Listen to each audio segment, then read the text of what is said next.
Y'all, today we are making pulled pork for the first time.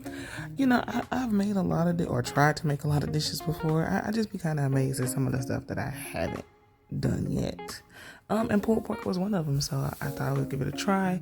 I looked up like 32 different recipes and kind of mashed what I liked from different recipes together. None of them told me to do no mustard.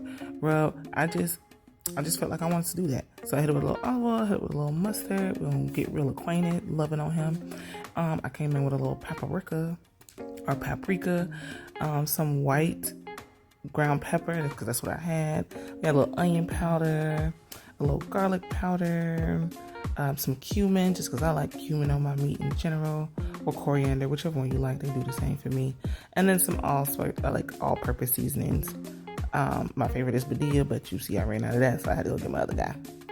And then we just got real nice and lovey on him, rubbed him down. And then I set him in the refrigerator for a little bit because I wasn't ready to cook it yet. When I was ready to cook it, though, I seen a lot of recipes suggest I put a sear on all sides. So that's what I tried to do.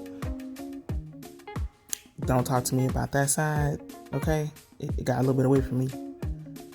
In that side too, but don't look at that, because as I rotate it though, you're gonna see I had got that thing right together. All right, look at that. Look, I'm back in business. Okay, look, and that side too.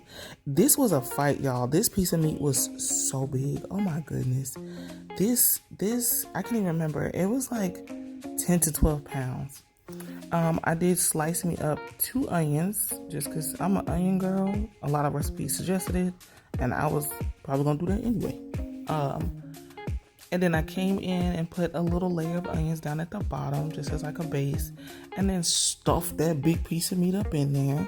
And then I just tried to stuff the rest of the onions in there anywhere I could. All cracks and crevices, they got an onion. And the rest just I threw on top, because what else, I did get one of these slow cooker pulled pork packets by McCormick from the store.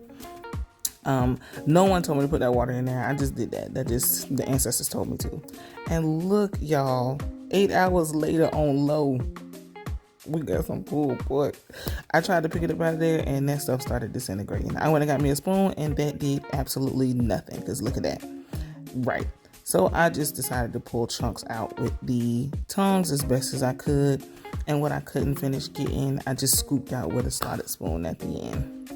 Because it was tender, y'all. It was falling apart. I was feeling real good about myself right here. It was looking real nice. So it was very tender. It went ahead and did what it was supposed to do. I could break most of this up with the tongs, but I came in with 2 forks just to kind of give it a little bit better shred. And then there were still some chunks that were fighting a little bit. But once I got those forks out, look at that pan. Everybody shredded meat everywhere. I did put it back in the crock pot in the juices as recommended. And then we just gave it a little stir and let it sit until we were ready to eat on that guy. It was good.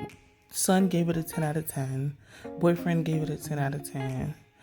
That was so much meat though. I froze half. But come back and eat with us again at the season feast.